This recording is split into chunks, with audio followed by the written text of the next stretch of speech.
30 ans après, la saga ose renaître. Mais reste à savoir si le pari est judicieux. Naturellement, on va en parler.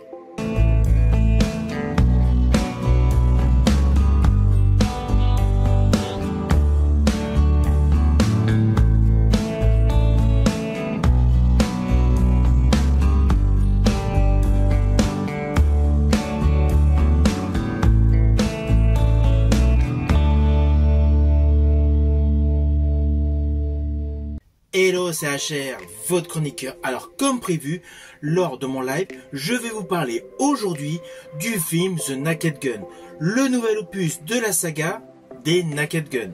Plus précisément, je vais vous parler du film Y a-t-il un flic pour sauver le monde avec Liam Neeson. Film qui a un côté totalement loufoque, qui est une véritable comédie, dans la tradition des opus précédents. Car oui, avant de vous dévoiler l'histoire de ce nouveau film, il ne faut pas oublier qu'à la base, il y a eu 6 épisodes d'une série Police Squad. D'ailleurs, c'est pour cela qu'on retrouve l'inscription Police Squad sur le bureau du personnage interprété par Liam Neeson. Donc il y avait eu jadis 6 épisodes de cette série Police Squad, portée par Leslie Nielsen, qui a ensuite été le premier rôle des 3 précédents longs métrages avant celui avec Liam Neeson. Ainsi, il y avait eu Y a-t-il un flic pour sauver la reine, Y a-t-il un flic pour sauver le président et Y a-t-il un flic pour sauver Hollywood. Une trilogie emblématique, véritable comédie satirique de grand succès cinématographique. Trilogie où l'humour des Z à Z excellait totalement. Car il ne faut pas oublier que l'équipe des Z à Z avait également réalisé le diptyque des Y a-t-il un pilote dans l'avion. Alors oui, je vous ai dit l'équipe des Z à Z. En fait, l'acronyme Z à Z regroupait 3 talentueux cinéastes. David et Jerry Zucker et Jim Abrahams. David Zucker a notamment réalisé Scary Movie 3 et 4. Jerry Zucker a notamment réalisé des films beaucoup plus sérieux comme Ghost avec Patrick Swayze et Lancelot avec Richard Gere et Sean Connery. Quant à Jim Abrahams, il a réalisé le diptyque Hot Shots avec Charlie Sheen. Ainsi, David et Jerry Zucker et Jim Abrahams étaient les fondateurs de cette saga des Y a-t-il un flic portée par Leslie Nielsen. Leslie Nielsen qui fut internationalement connu, internationalement célèbre grâce à son postulat, son personnage de Frank Drebin, alors qu'à la base, il avait joué pendant plus de 20 ans dans des films sérieux.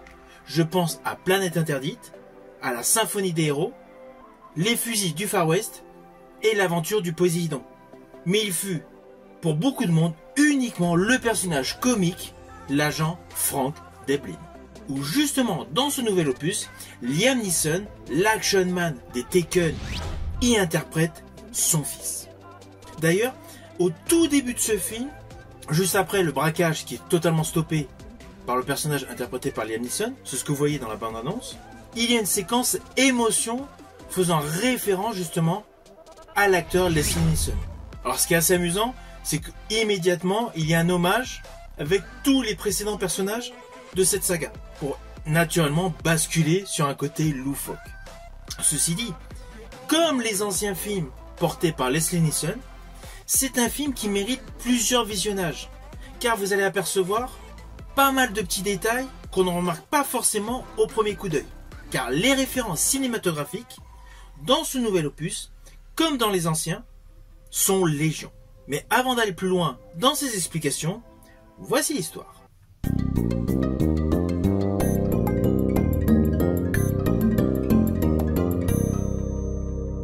Alors dans ce film, donc Liam Neeson interprète le personnage Frank Drebin Jr.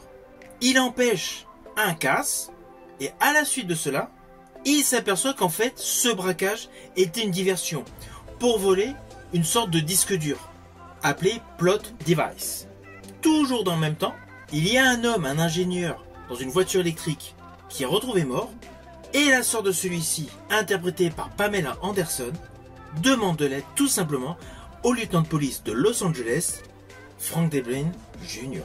Alors ne vous inquiétez pas, je n'irai pas plus loin sur les lignes scénaristiques, surtout que l'histoire est assez simpliste.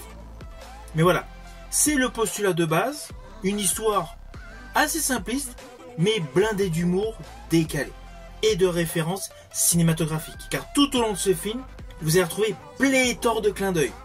Que ce soit à la série Police Squad, au polar Basic Instinct, à Sancho pour Meurtre de sang-froid, à Witness, en fait, à quelques buddy movies, et également à Mission Impossible. C'est d'ailleurs le clin d'œil cinématographique que j'ai préféré. Il est totalement ubuesque et joue à fond la carte des faux semblants.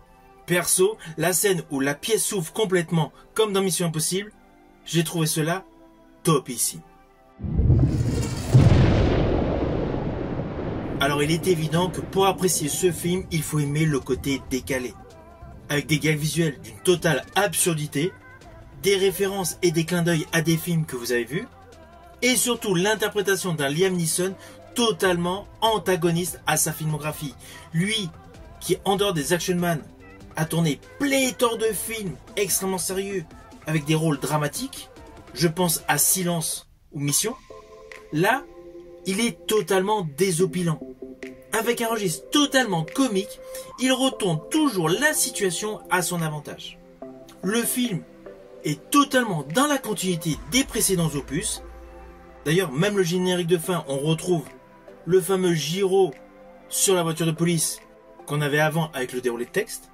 Le ton burlesque est présent du début jusqu'à la fin, mais avec une qualité visuelle, une photographie au-dessus des précédents opus. En fait, ce film est un réel hommage appuyé aux anciens films, avec naturellement une modernisation. C'est un film respectant totalement les critères de la trilogie de base, mettant en exergue un flic totalement gaffeur qui est un grand amateur de café. Vous allez le voir dans le film. Alors au final, c'est évident qu'une grosse majorité de ce film est prévisible. Mais bon, dans tous les films comiques avec des gags assez burlesques, c'est le cas. Et perso, étant amateur de polar, j'aimais tous les clins d'œil. Je vous en ai cité quelques-uns, mais en fait il y en a beaucoup plus. Et je rajouterais que le fait de découvrir Liam Neeson dans une interprétation qui n'a aucun rapport avec la totalité de sa filmographie, c'est totalement rafraîchissant. Perso, j'espère que ce film aura un certain succès, lui permettant d'avoir une suite. Si vous avez aimé ma vidéo, n'oubliez pas, petit pouce vers le haut, pensez au partage. Quant à moi, je vous dis à bientôt pour une prochaine vidéo.